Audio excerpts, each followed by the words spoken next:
Friends అందరికీ నమస్తే. Welcome to mini lakhs. అందరు ఎలా ఉన్నారు? బాగున్నారా? నేనైతే చాలా బాగున్నాను. సంక్రాంతి వస్తుంది కదా, మరి పిండి వంటలు అందరూ స్టార్ట్ చేసే ఉంటారు.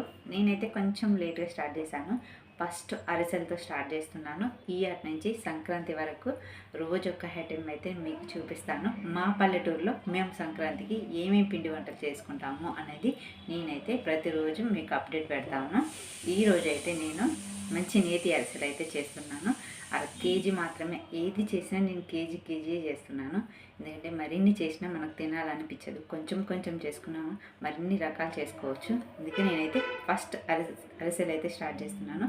ఈ అరిసెల కోసం నేను కేజీ బియ్యం పిండిని తీసుకున్నాను. అందులో అర కేజీ అంటే ముప్పావు కేజీ అంతా బెల్లం అయితే తీసుకున్నాను.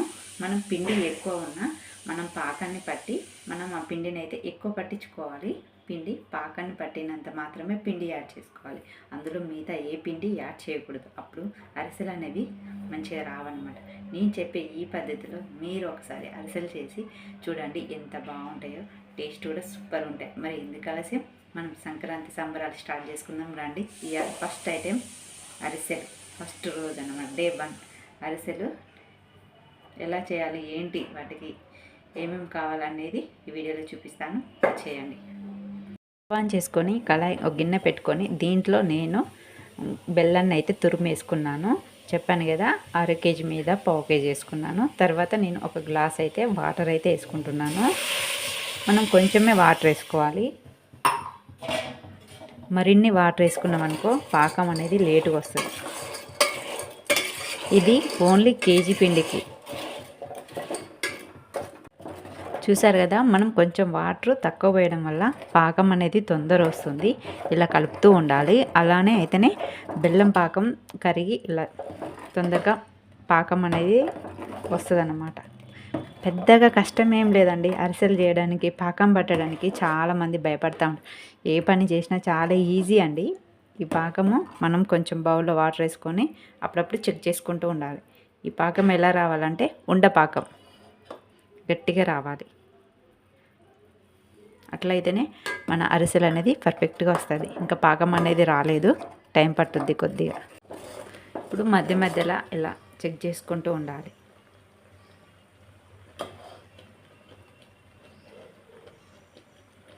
ఇంకా కొంచెం రావాలండి పాకం. కొంచెం ఇలాచి కూడా వేస్తున్నాను. మళ్ళీ ఒకసారి చూసుకుందాం.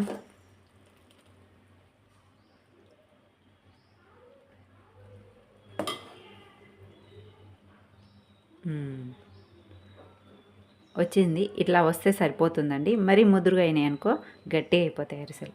ఇలా వస్తే సరిపోతుంది. దీంట్లో ఒక చిట్కా అండి, అరిసెలు మెత్తగా రావాలంటే కొంచెం నెయ్యి వేసుకోండి. అప్పుడు అరిసెలు మంచిగా మెత్తగా వస్తాయి.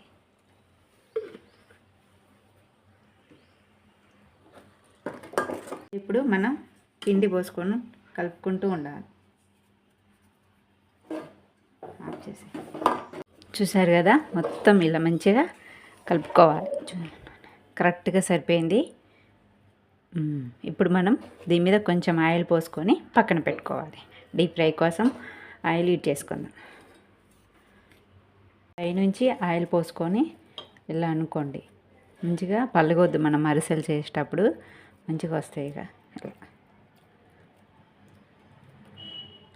మంచిగా వస్తాయి అన్నమాట.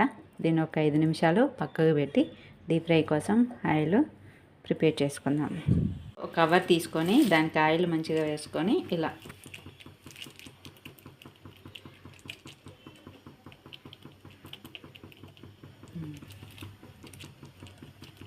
డీప్ ఫ్రై కోసం ఆయిల్ పెట్టుకున్నాను. ఆయిల్ మాత్రం హీట్ ఎక్కింది. అప్పుడు ఒక్కొక్కటి తీసుకొని ఇలా వేసుకోవాలి. కావాలంటే ఆ సైజు అరిసెలు చేసుకోవచ్చు. చిన్నగా ఇంకొక ఐపు వేసుకో. అంతే, చాలా ఈజీ అనమాట అరిసెలు చేయడం. పెద్ద కష్టం ఏం కాదు. రేపు ఆరబెట్టుకొని డబ్బాలో స్టోర్ చేసుకుంటే చాలా రోజులు నిల్వ ఉంటాయి. చూసారు కదా, ఈ విధంగా చేయాలి.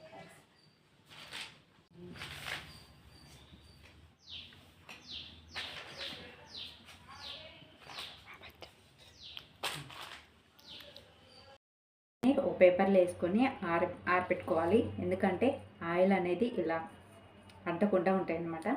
ఇప్పుడు అన్నీ రెడీ అయిపోయినాయి. నేనైతే అన్నీ ఒక డబ్బాలకైతే స్టోర్ చేశాను. ఇప్పుడు టేస్ట్ చేసి మీకు ఎలా ఉందో చెప్తాను.